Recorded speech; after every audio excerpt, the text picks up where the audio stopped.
Hey everybody, welcome back. Today I'm going to be answering another user submitted question. One of our followers asked us to explain about marina etiquette.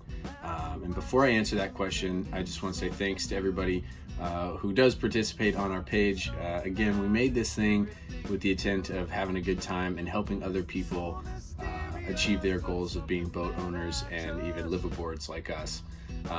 So thank you for those questions. We love getting them, and it's been a while. We don't respond as quickly as we should, but really looking to put a lot more effort into that this year. So to answer that question, first off, if you're asking about etiquette, it probably means that you are a polite person. So you're starting off on the right track.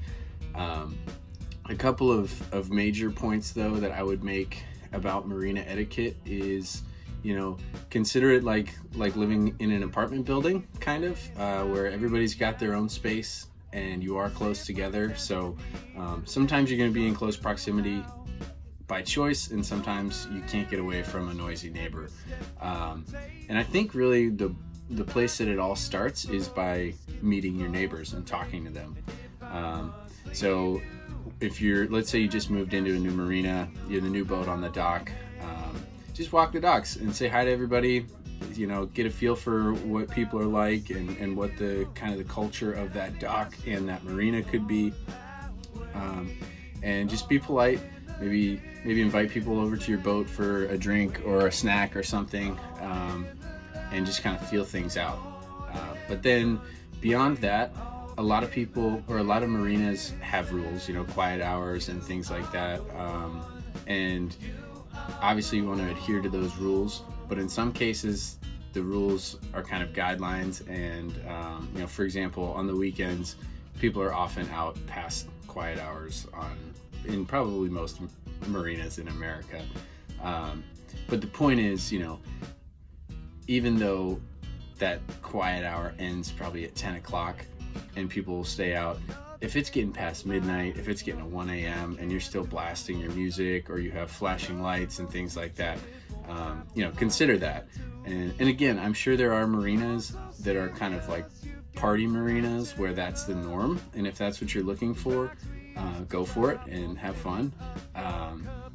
But that would be something to look into before you start keeping your boat somewhere. Because if you're the party guy and you show up at a place where it's mostly retirees or older folks and stuff, and you're out there late every weekend while your neighbors are just trying to have a calm, nice morning coffee, then you probably will get complaints.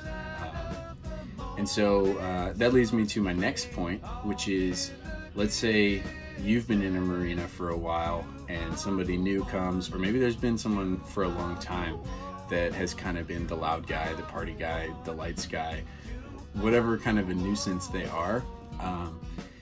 The best thing you can do is make a formal complaint to the marina.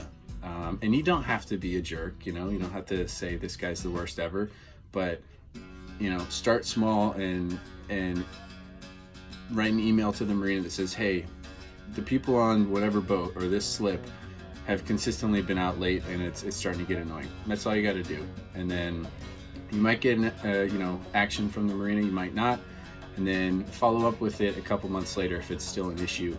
And the reason you have to do it that way is because marina management can't kick somebody out or take action to solve the problem unless they have it in writing. So even if you see the dock boss all the time and you say, hey, oh man, these guys are so annoying again, they can't do that because that doesn't stand up when they go to finally boot the guy or whatever.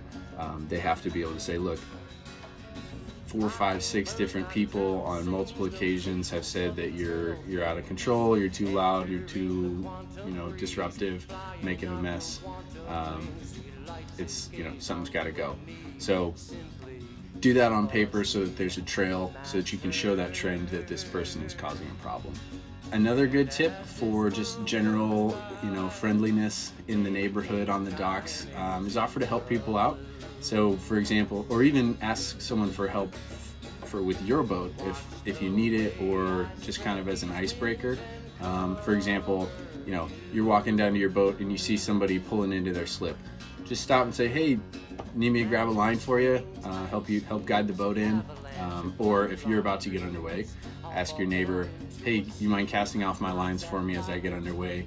I just, you know, would rather be safe than sorry. Even if you're fully capable of single-handing your boat, make that effort to show, hey, I care about safe boating and I care about you, and especially if you're my dock neighbor, it's in your best interest to help me as well so that I don't crash into your boat or cause a scene on our dock.